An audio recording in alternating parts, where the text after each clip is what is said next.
Somos Viña. We are Vineyard.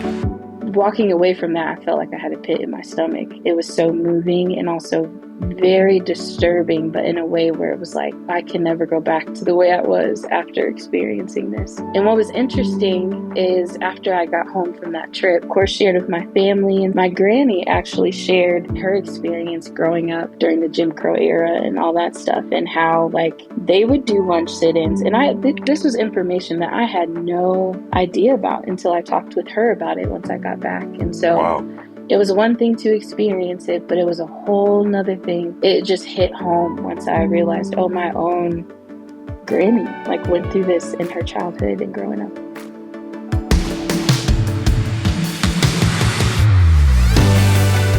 Welcome to the We Are Vineyard podcast, conversations to help us grow with Jesus and each other. In celebration of Black History Month, Dr. Charles Montgomery Jr., our association's director, will be interviewing Vineyard worship leader Alex Faison and super regional leader Joel Seymour as they share their experiences on the Sankofa Civil Rights Tour. Let's listen in.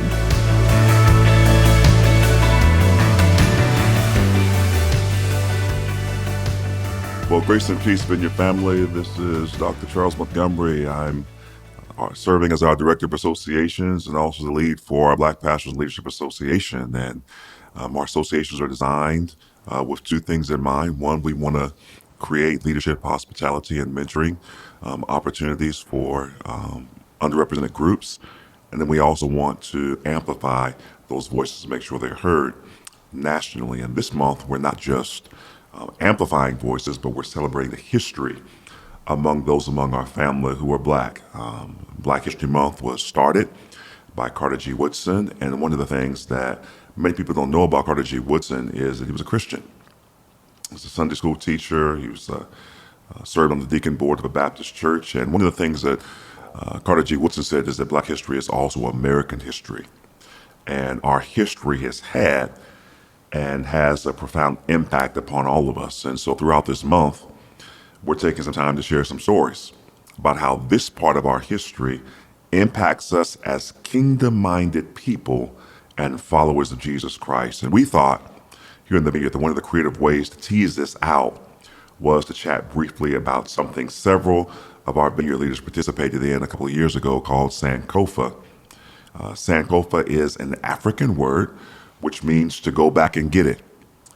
And, my friends, there's value in looking back in history and learning from our history in order to move forward in the unfolding story that God has for all of us. And so we partnered with our friends at the Evangelical Covenant Church on what's called the Sankofa Journey.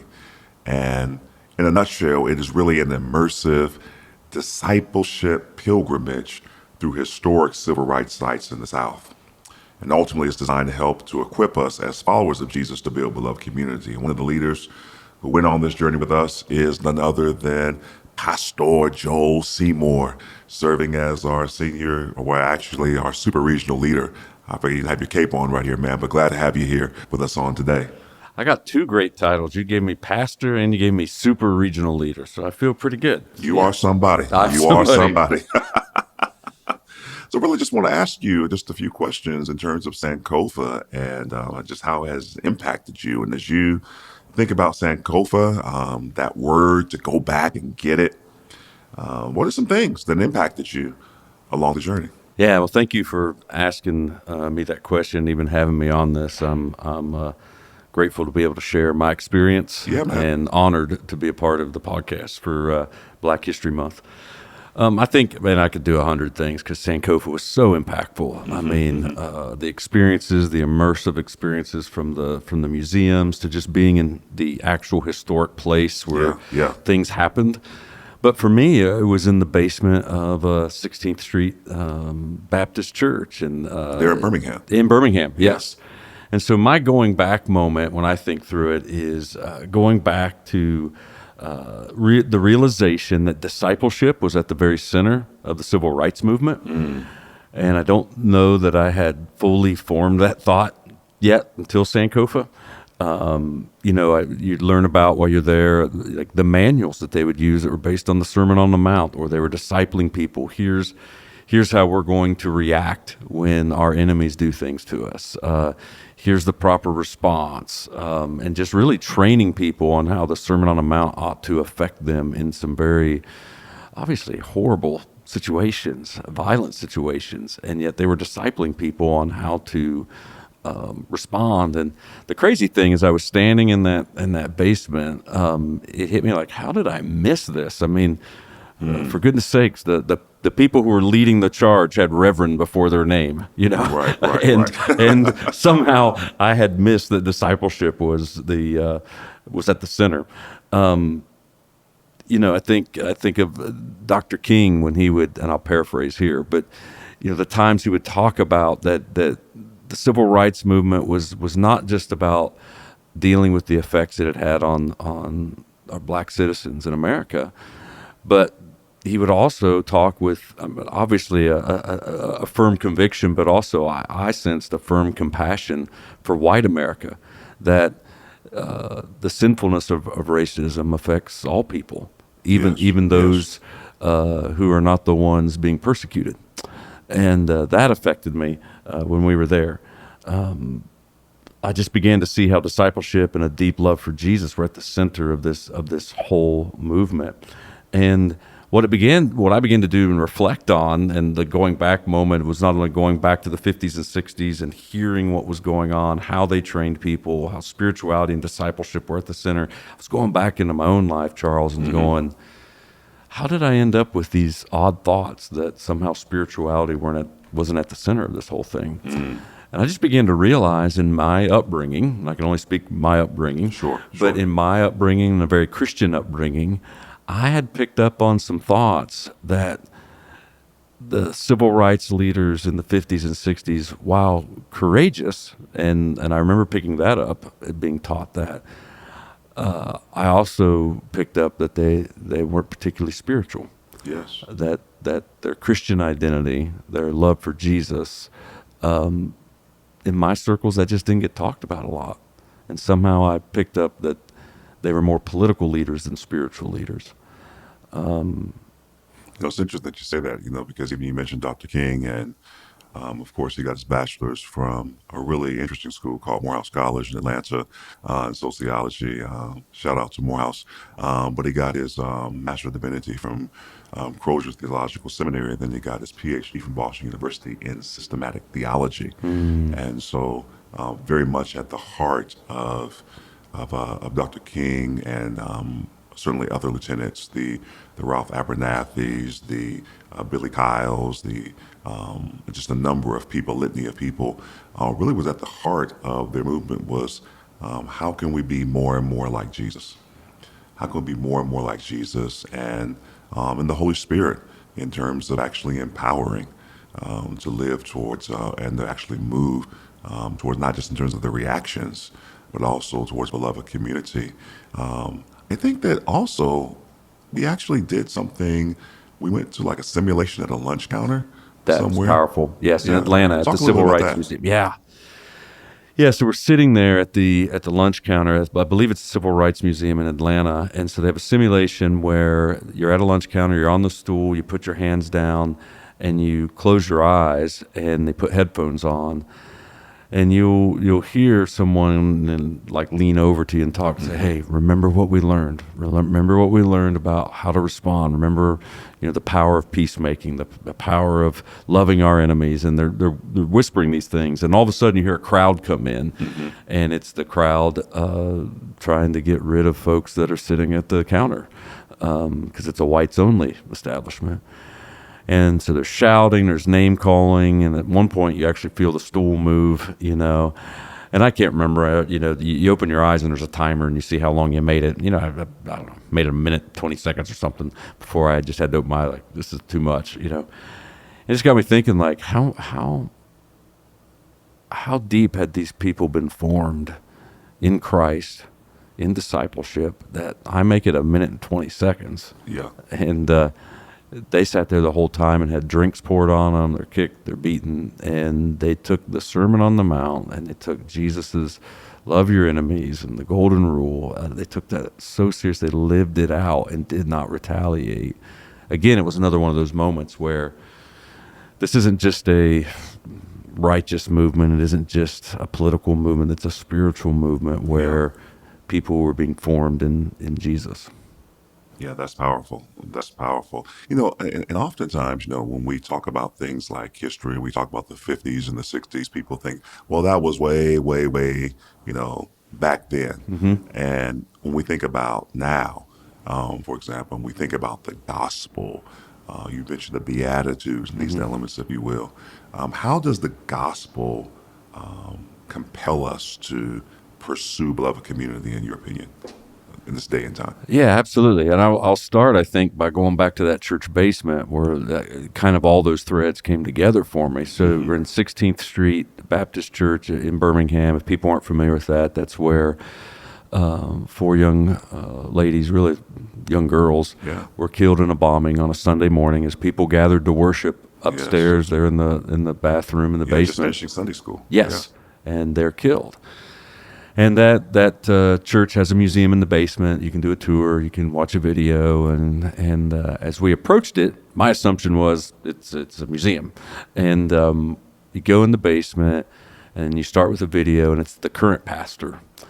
And his opening line was something like, 16th Street Baptist Church exists to win souls to Jesus Christ. I mean, right out. That's the gospel. Right out. Yes. Right out of the gate. And then as you're looking at the timeline on the side, and you're looking at the timeline of the church, and at one point it posts what the church is currently doing. And there's all these bullet points, and like number 1, in their terminology, was soul winning, and evangelism, marriage class, intercessory prayer group, midweek service, compassion ministry, all these things. And it just hit me, this is not a museum. This is an active church where the gospel, right out of the gate, the good news of Jesus, soul winning, outreach, evangelism, is at the forefront of what they're doing. And for me, there was that moment of like, this is the gospel. And I don't have to choose between community righteousness and personal righteousness. I don't have to choose between winning souls for eternity sake and making a difference in the world today. That the gospel propels both. I think the gospel of the kingdom would say that I want people to know Jesus Christ, to go to heaven, to be saved for eternity. But I also think salvation, and even personal salvation, should influence how we as a community live and the righteousness there. And in this particular case, obviously prejudice and racism, and that it touches that.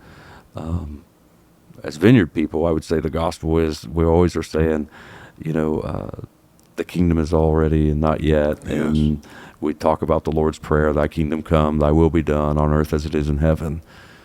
If that's a gospel, and we do this with healing, right? We'll say whatever's happening in heaven ought to be happening on earth, and so we pray the kingdom comes as we're praying for a sick person.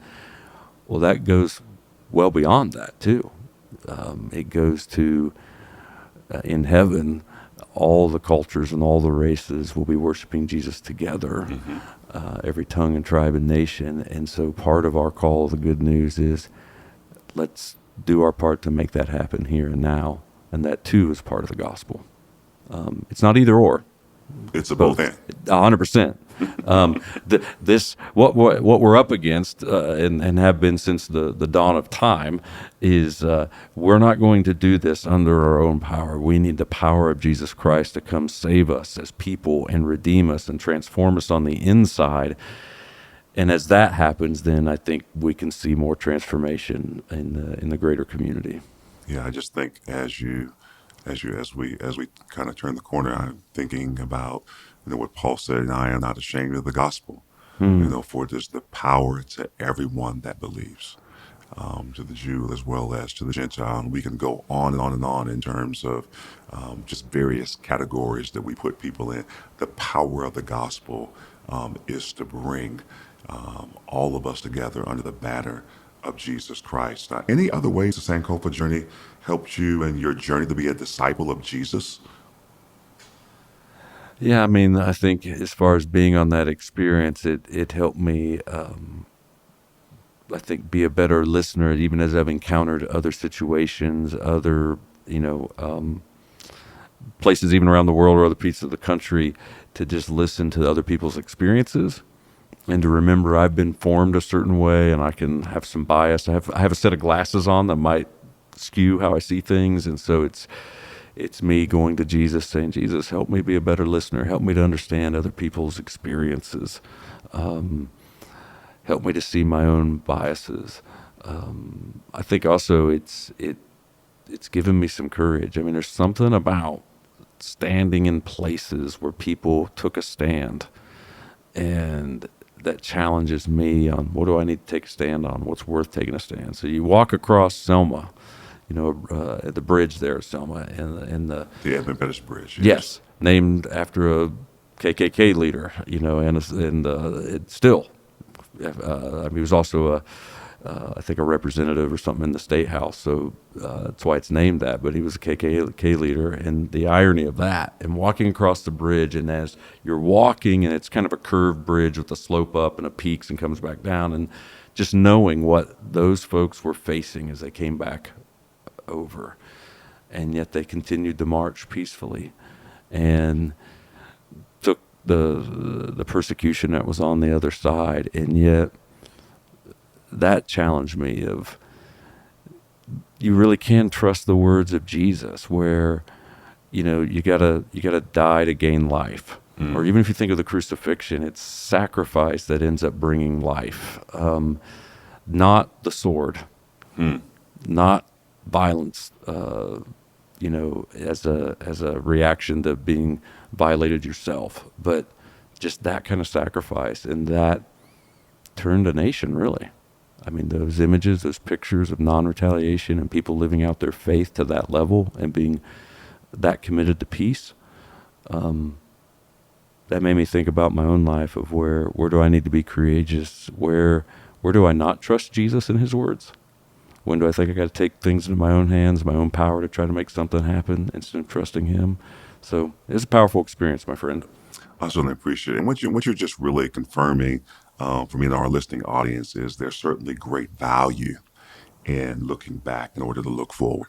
And we can look back at our history to learn the lessons of how to love one another better and really how to accept God's invitation to become a beloved community. And you talked just a little bit about the responses, the nonviolent type of resistance and these type of elements that were really born out of a Christian ethic.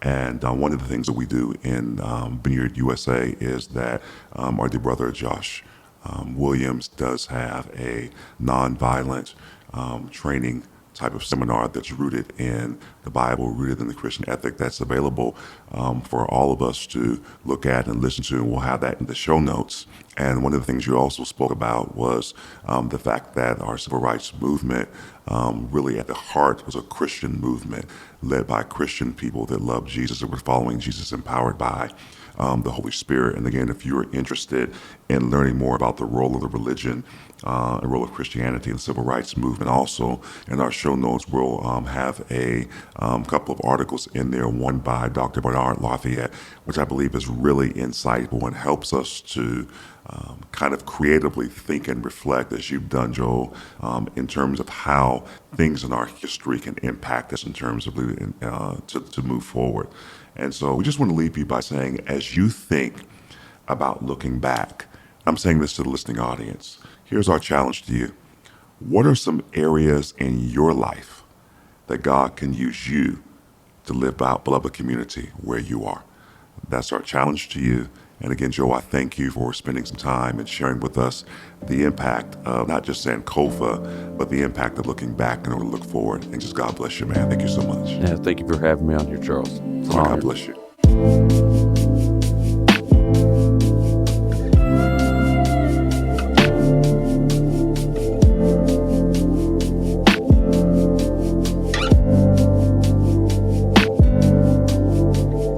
This summer, Vineyard USA is hosting our national conference, Melody and Harmony, in 2 locations: Denver, Colorado on June 16th through 19th, and Cincinnati, Ohio on July 14th through 17th. We hope that by offering 2 locations and dates, everyone, pastors, leaders, volunteers, even those just curious about the Vineyard, that everyone will be able to find a time to join us. The conference will also have specific programming for adults, youth, and kids. As far as our theme, throughout history, the Lord has been composing a beautiful melody through the story of his people and his church. And for the past 50 years, the Vineyard movement has had the privilege of adding its own unique harmony to this grand symphony. Registration's now open with early bird pricing, so make sure to check out vineyardusa.org to learn more and register today.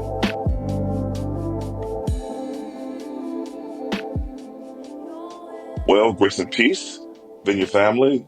This is Dr. Charles Montgomery, and I have the opportunity to lead our associations here in Vineyard USA. And our associations are designed with a couple of things in mind. They are designed to provide leadership, hospitality, and mentoring spaces for our historically underrepresented groups across the Vineyard, and then also to help to amplify the voices so that those voices are heard and reverberated all throughout the movement, in and throughout the Vineyard movement. And one of the great voices that we have here on today is Sister Alex Faison from the Vineyard Church of Davenport. She's the first time here on the We Are Vineyard podcast. I want to say welcome to you, my dear sister. Hello. Thanks for having me.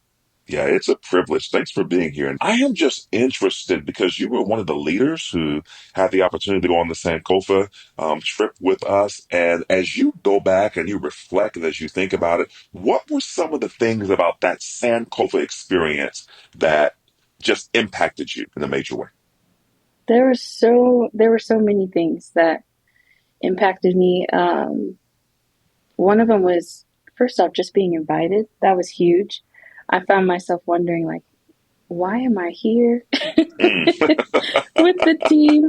But I know that was just because the Lord wanted me to be there, and that's good enough. And so it was an amazing trip. Even like being a little bit uncomfortable with not knowing everyone super well and not really being prepared for what we were going to be doing. Like, I had an idea, of course, but I didn't know the magnitude of it. And so, I love museums. And so that was one of the main things that impacted me, was just getting to travel to the different places, go to the different museums. To be more specific, 2 of them, I mean, all of them really stuck out to me, but 2 of them really went home with me. The first one was the Human and Civil Rights Museum in Atlanta. And right when you walk in, I mean, it was a beautiful museum, but right when you walk in, there was the lunch sit-ins, like the simulation. Yeah, absolutely. And again, you get into this random line and you don't really know what you're in line for. And then you sit at this table and you're like, okay, this is cool. But then it was just so immersive with putting the headphones on, sitting at the actual lunch table, and just the whole experience. You actually felt like you were a part of it, which was huge. And the voices that were talking to you and the words that were being said, and then the chair movements and all that stuff. It was really, walking away from that, I felt like I had a pit in my stomach, because it was so moving and also very disturbing, but in a way where it was like, I can never go back to the way I was after experiencing this. And what was interesting is I'm jumping ahead a little bit. After I got home from that trip, I, of course, shared with my family and stuff like that. And my granny actually shared her experience. She was born and raised in Paducah, Kentucky. Come on now, Paducah. Paducah. That's more northern Kentucky. But anyways, she shared with me her experience growing up and during the Jim Crow era and all that stuff, and how they would do lunch sit-ins. And this was information that I had no idea about until I talked with her about it once I got back. And so, wow. she shared with me some of those, the conversations that they had to have. And I don't think it was to the extent that we experienced in the simulation, but still, like, it was a lunch sit-in, and people, talked to her similarly that we experienced in the simulation, and they had to do the pep talks beforehand and all of that stuff. So it was one thing to experience it, but it was a whole nother thing to, like, it just hit home once I realized, oh, my own granny, like, went through this in her childhood and growing up and stuff. So there were other parts of that museum that were really beautiful, but the lunch sit-in really stuck with me.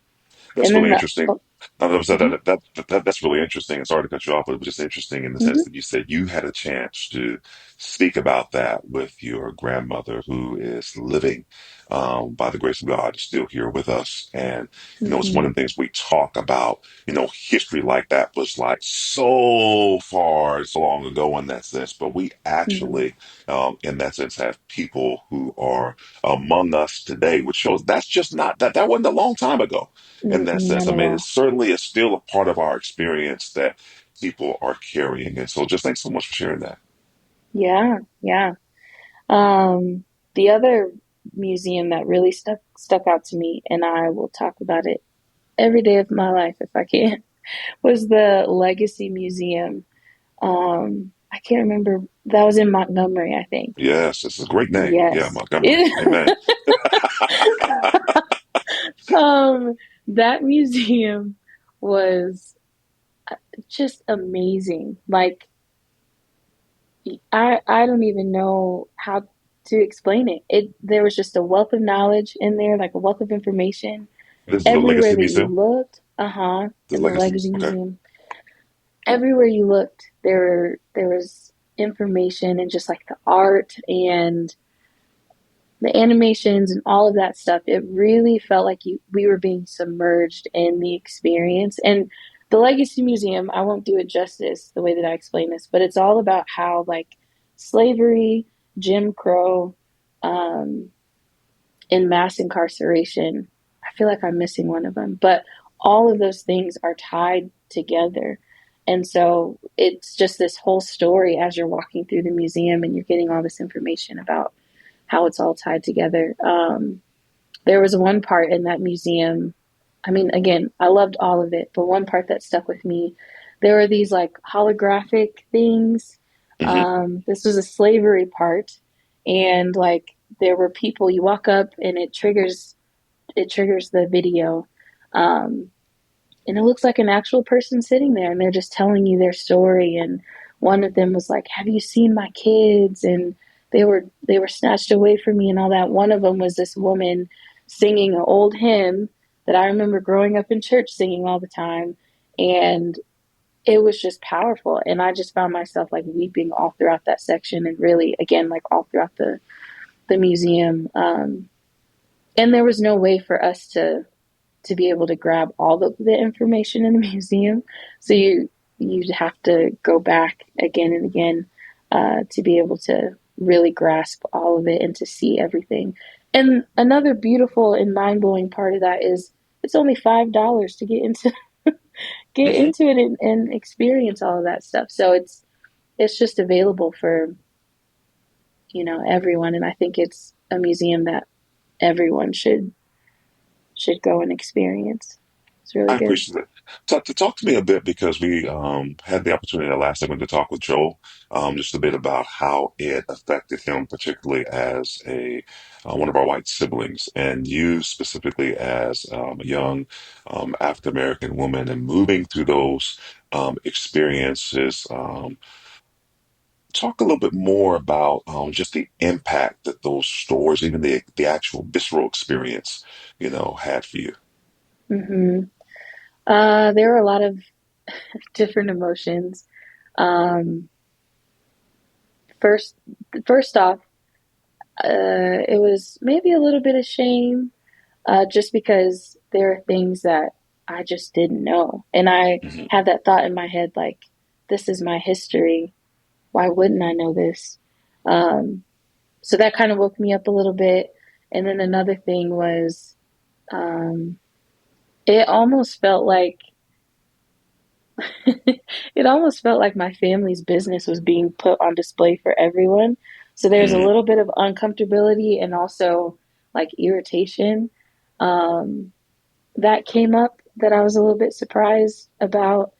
And to be very frank and honest, there was uh, some anger or okay. like just even being upset that came up where it's like, why why are people treated like this? And even going back to the Legacy Museum, again, it's a whole story of how like slavery and Jim Crow era and mass incarceration are like all tied in together.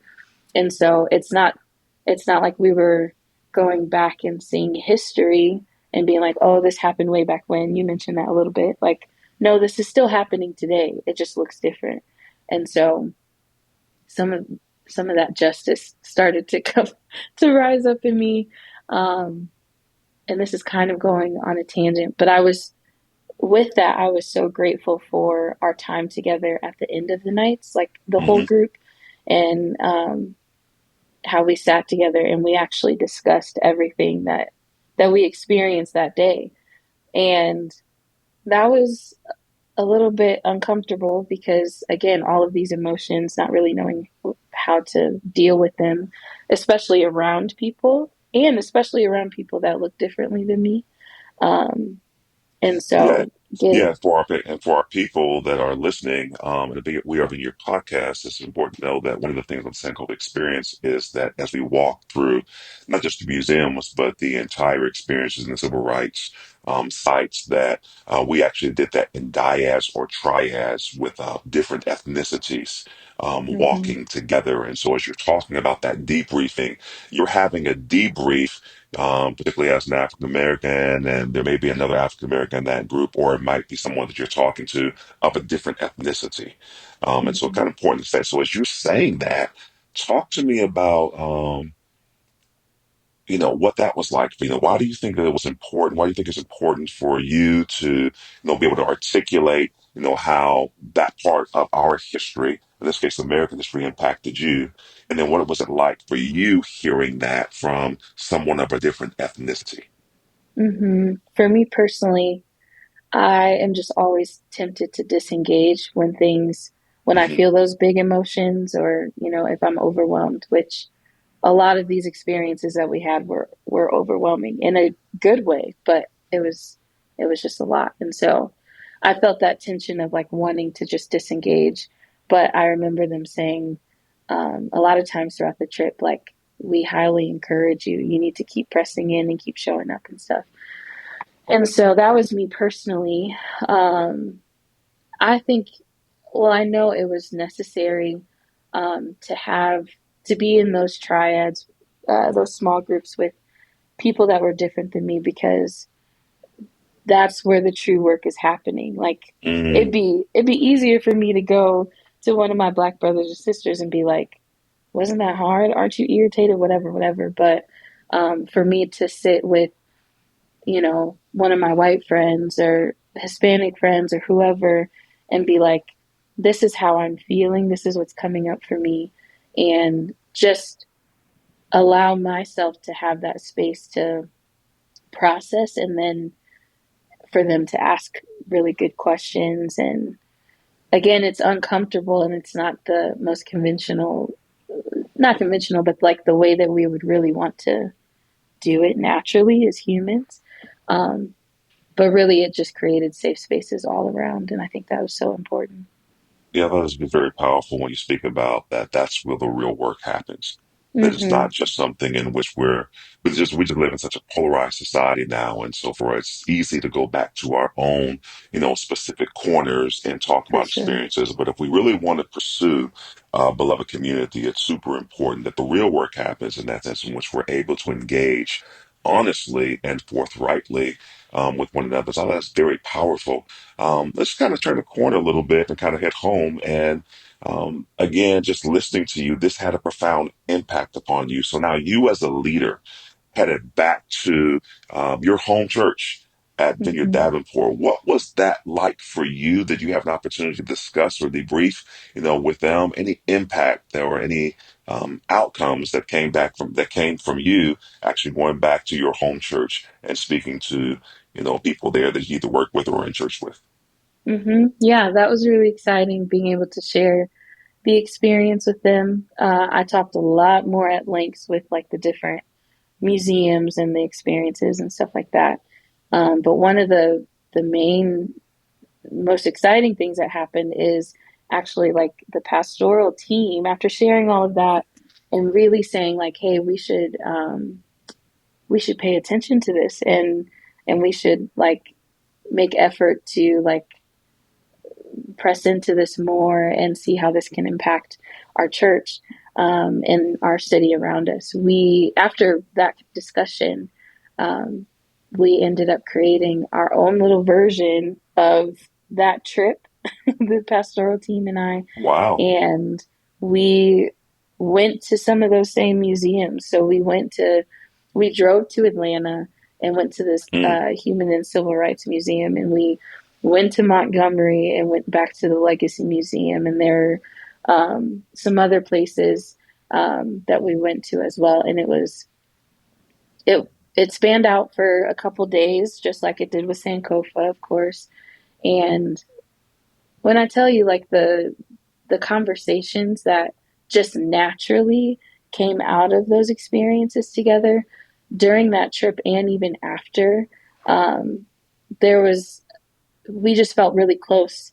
And there was that same safe space that I experienced with Sankofa within my own team, that I've been working with them for, I don't know, 9-10 years. And I had never experienced that type of connection with them, which, by the way, they are also a majority white team.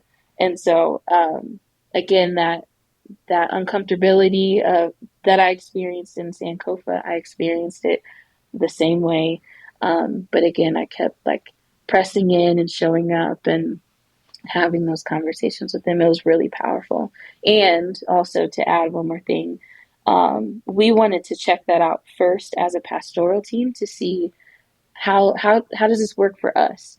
And the next goal is to have a small group of people. We have a diversity team at our church, to have a small group of people to then take them on a similar trip like that and have those same conversations. So not exactly like Sankofa. I don't think anybody can replicate the beautiful things that they're doing, but something that fits with our context. So it's really exciting. Well, that's awesome. Something just as beautiful in that sense, because again, as you said, that's where the real work happens. A lot of times we think about the different histories, think about Black history, the histories of other ethnicities in our country and our world. And we just say that happened way back then, or this is something that's just a theory or out there. You actually, and your church and your team, are actually going on the ground level, rolling up your sleeves, doing the hard work, really talking about more than the super beloved community. It starts with personal proximity. It starts with actually having real and authentic relationships and conversations to see how our stories individually and collectively connect with God's story and how we move forward together. And so I just want to affirm that. And I just, as our listeners are listening to us, I want to really ask them to think about, in that sense, how can you take history, in this case, Black history, but also other histories of ethnicity in your churches, and begin to roll up your sleeves and have real conversations and see how your stories connect with God's stories and how those stories collectively help us to move forward. So thank you so much for that. That's really awesome. Peace. And again, there's certainly great value in looking forward. Looking back, I should say, in order to look forward. We can look back at history to learn lessons of how to love one another better and accept God's invitation to build beloved community. So again, we ask persons, as you think about looking back, what are some areas in your life that God can use you to live a beloved community where you are? So my dear sister, thank you so much for your time. A very rich conversation. God bless you. You too. Thank you.